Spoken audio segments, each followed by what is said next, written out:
အားလုံးပဲမင်္ဂလာပါ Essential Skill for Teenager Channel ကနေပြန်လည်ကြိုဆိုလိုက်ပါတယ်ဒီနေ့မှာတော့ Canva မှာ Photo Editing နဲ့ပတ်သက်ပြီးဘာတွေလုပ်လို့ရလဲဆိုတာကိုပြပေးသွားမှာပဲဖြစ်ပါတယ်အရင်ဆုံးကိုပြင်ချင်တဲ့ဓာတ်ပုံလေးကို Canva မှာတင်ဖို့အတွက် Upload Media ဆိုတဲ့ဟာလေးကိုနှိပ်လိုက်မယ်နော် Upload File ကိုဆက်လက်ရွေးချယ်ပြီးတော့ကိုယ့်ရဲ့ Desktop ပေါ်ကကိုပြင်ချင်တဲ့ပုံလေးကိုထည့်လိုက်ပါမယ်ပြီးရင် Edit Image ဆိုတာလေးနှိပ်မယ်နော်အခုမြင်နေရတဲ့အတိုင်း tools လေးတွေကြာလာပါလိမ့်မယ်ဒါပေမဲ့အကုန်လုံးထပ်ပြီးမြင်ရအောင်လို့ CO ဆိုတာလေးကိုနှိပ်လိုက်ပါမယ်အရင်ဆုံး upscale ဆိုတာလေးကိုစမ်းပြပေးပါမယ်အခုမြင်နေရတဲ့ပုံလေးကနည်းနည်းမဆိုးတလောက်လေးဝါနေတယ်ပေါ့နော်အဲ့ဒါလေးကို upscale လုပ်ကြည့်ပါမယ်ကဲအခုဆိုရင်ဓာတ်ပုံလေးကခုနနဲ့ဆိုင်ရင်နည်းနည်းလေးကြီးသွားပါပြီနောက်တစ်ခု BG remover ဆိုတာကတော့ background remove လုပ်တာပါရှေ့က episode တွေမှာလည်းသင်ပေးပူပါတယ်ဒါလေးကတော့ pro version မှာရတာပေါ့နော်ကဲနှိပ်လိုက်ပြီးခဏလောက်ဝိုင်းလေတာဆောင်ပြီးရင် background လေးပျောက်သွားရွယ်ဖြစ်ပါတယ်နောက်တစ်ခု magic eraser ဆိုတာကတော့ခဲပြတ်တုံးလေးနဲ့ကိုလိုချင်တဲ့နေရာကိုလိုက်ဖြတ်တဲ့ပုံစံလေးပေါ့နော်ဒီမှာဆိုရင်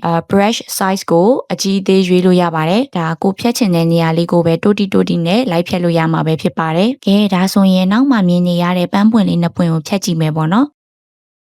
်ကဲနှိပ်လိုက်ပြီးခဏဆောင်လိုက်မယ်ပေါ့နော်အခုဆိုရင်တော့ပန်းပွင့်လေးတွေပျောက်သွားရွယ်ဖြစ်ပါတယ်ကဲနောက်တစ်ခုကိုသွားကြပါမယ်နောက်တစ်ခုကတော့ blur လုပ်တဲ့ option လေးပါသူကတော့ကိုဝါးချင်တဲ့နေရာလေးကိုခုနလိုပဲ brush လေးနဲ့လိုက်ထိပြီးတော့ဝါးလို့ရတာပဲဖြစ်ပါတယ်အခုပြနေလိုမျိုးနောက်ခံ background ကိုဝါးချင်တဲ့နေရာလေးကိုဒီ brush လေးနဲ့ဆွဲပြီးတော့ဝါးလို့ရတာပဲဖြစ်ပါတယ်နောက်တစ်ခုကတော့ auto focus ပါဒီ feature လေးကတော့ Canva မှာတော်တော်အသုံးဝင်ပါတယ်အခုမြင်နေရတဲ့ဓာတ်ပုံကို portrait ဓာတ်ပုံလိုမျိုးလှလှလေးထွက်အောင်လို့သူကကူညီပေးနိုင်ပါတယ်ကဲဒါဆိုရင်အစမ်းလုပ်ကြည့်ကြမယ်ပေါ့နော် focus လေးတွေသိချမချိန်ရသေးဘူးဆိုတော့ပုံလေးကဒီလိုမျိုးဖြစ်သွားတယ်ပေါ့နော်ဒီတော့ဒီနေရာမှာ focus position လေးကိုပြချင်တဲ့အရာဝတ္ထု object ကိုသိချလေးလှသွားအောင်လို့ချိန်လိုက်ပါမယ်ကဲအခုလိုမျိုးတည်ချာလေးချိန်လိုက်ပြီးဆိုရင်တော့ natural ကျတဲ့ဓာတ်ပုံလေးတစ်ပုံရရှိမှာပဲဖြစ်ပါတယ်နောက်တစ်ခုကတော့ face retouch ပါဒါကတော့ကိုယ့်ရဲ့အသားရည်ကို smooth ဖြစ်အောင်ချုံးမွေ့သွားအောင်လုပ်ပေးရပဲဖြစ်ပါတယ်တကယ်လို့ပြန်ဖြောက်ချင်တဲ့ဆိုရင် remove effect ဆိုတာလေးကိုနှိပ်ပြီးတော့ပြန်ဖြောက်လို့ရပါတယ်နော်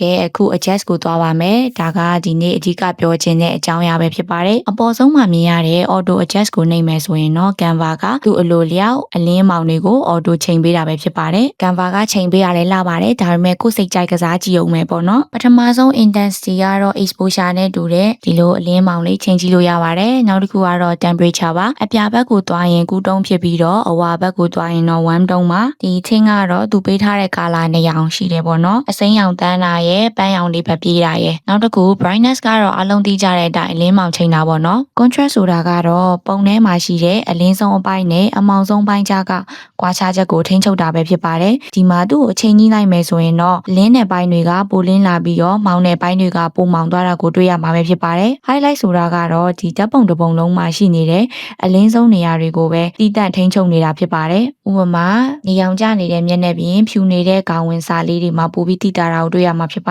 တယ်ဒီမှာ highlight ကို30လောက်ထားလိုက်ပါမယ် shadow ကတော့ဓာတ်ပုံတစ်ပုံမှာအမောင်ရိပ်ကျနေတဲ့နေရာတွေကိုပဲတည်တံ့ထိန်းချုပ်ပေးတာဖြစ်ပါတယ်ဒီမှာ shadow ကိုကစားကြည့်မယ်ဆိုရင်မောင်ရိပ်ကျနေတဲ့တစ်ပင်အရိပ်တွေကပိုမောင်သွားတာပိုလင်းလာတာကိုတွေ့ရမှာဖြစ်ပါတယ်ဒီမှာ shadow ကို30လောက်ပဲထားခဲ့လိုက်ပါမယ်အောက်ဆုံးနှစ်ခုဖြစ်တဲ့ white and black ကတော့ရိုးရှင်းပါတယ်ဓာတ်ပုံတစ်ပုံမှာဖြူနေတဲ့နေရာနဲ့မဲနေတဲ့နေရာတွေကိုကစားသွားမှာပဲဖြစ်ပါတယ်ဒါတွေကိုမသုံးချင်ဘူးဒီ effect တွေမထည့်ချင်ဘူးဆိုရင်နေရာလေးကိုသွားပြီးတော့ double click နှိပ်လိုက်လို့လည်းရပါတယ်ရှင်နောက်တစ်ခု color invert ဆိုတာကတော့ဓာတ်ပုံထဲမှာရှိတဲ့အရောင်တွေကိုစန့်ကျင်ဘက်အရောင်တွေဖြစ်ပြောင်းလဲပြစ်တာဖြစ်ပါတယ်အလင်းအမောင်တွေကိုပါပြောင်းပြန်လုပ်ပေးတာမို့အဖြူရောင်ကအမဲရောင်ဖြစ်သွားပြီးတော့အမဲရောင်တွေကအဖြူရောင်ဖြစ်သွားပါတယ်နောက်တစ်ခုကတော့ vibrance ပါသူကလည်းဓာတ်ပုံပြင်တဲ့နေရာမှာအလွန်အသုံးဝင်ပါတယ် vibrance နဲ့ဓာတ်ပုံပြင်မယ်ဆိုရင်တော့လူတွေရဲ့ skin tone ကိုမထိခိုက်စေဘဲနဲ့နောက်ခံရှုခင်းကဖြုတ်တော့အရောင်တွေကိုပဲ color ချိန်ကြီးပေးမှာဖြစ်ပါတယ်နောက်တစ်ခု saturation ကတော့ပုံထဲမှာရှိတဲ့အရောင်အားလုံးရဲ့ intensity ကိုထိန်းချုပ်တာဖြစ်ပါတယ်သူ့ကိုတိုးမယ်ဆိုရင်ပုံထဲမှာရှိတဲ့ color တွေမှန်သမျှတိုးလာပြီးတော့သူ့ကိုလျှော့ချလိုက်မယ်ဆိုရင်လည်းအရောင်တွေကိုမေးမိန်သွားစေပါတယ်တခြားဝိုင်းမှာရှိတဲ့ sharpness ကတော့သူကကြမ်းကြီးဖြစ်သွားတာပေါ့နော်သူ့ကိုတိတ်မသုံးကြပါဘူး clarity ကတော့ရှင်းလင်းပြတ်သားအောင်လုပ်ပေးပါတယ်နောက်တစ်ခု vignette ကကြတော့ဒီဓာတ်ပုံတစ်ပုံရဲ့ဘေးပတ်ပတ်လဲတောင်စွန်းတွေကိုအလင်းအမောင်တွေထည့်တာပေါ့နော် retro vibe လေးဖြစ်ခြင်းတဲ့အခါမှာသုံးပါတယ်ဒီဘက်ကိုသွားရင်ကြအမောင်ရိပ်လေးတွေတန်းသွားတယ်ဒီဘက်ကိုတိုးသွားရင်ကြတော့အ ဖြူရောင်လေးတွေက feather လေးလိုမျိုးတောင်လေးမှာပေါ်ထွက်လာပါတယ်အခုကာလာချိန်ထားတာတွေအားလုံးကိုပြန်ဖြတ်ချင်တယ်ဆိုရင်တော့ reset adjustment လေးကိုနှိပ်လိုက်လို့ရပါတယ်အပေါ်ဆုံးက slash area မှာပါဝင်တဲ့ tools လေးတွေကတော့ Canva AI ကိုအသုံးပြုပြီးတော့ကိုလိုချင်တာလေးတွေကို slash မှတ်တာပေါ့နော်ဒါလေးတွေကတော့ Canva Pro feature မှာပဲရတာပေါ့နော်ကဲဒါဆိုရင် click လေးနှိပ်ကြည့်မယ်အခုဆိုရင်ဒါလူကိုမှတ်လိုက်တယ်ပေါ့နော် click မှတ်လိုက်တယ်ချင်းချောင်းလေးတွေကိုမှတ်တယ်ပန်းလေးကိုမှတ်မယ်ဒါကသူ layer လေးတွေကိုခွဲလိုက်တာပေါ့နော်ဒီလိုမျိုးလေး drag ဆွဲသွားပြီးတော့လည်းမှတ်လို့ရပါတယ်ဒီ select ပြန်လုပ်လိုက်မယ် brush ကကြတော့ brush နဲ့လိုက်ပြီးတော့ select လုပ်တာပေါ့နော်ဒါတွေကိုလည်းပြန်ပြီးဒီ select ပြန်လုပ်လိုက်မယ် foreground ဆိုရင်လည်းဒါက AI နဲ့သူလိုလို foreground မှတ်သွားတယ် background ဆိုရင်လည်းသူ့လိုလျောက် auto မှတ်သွားတာပေါ့နော်နောက်တစ်ခု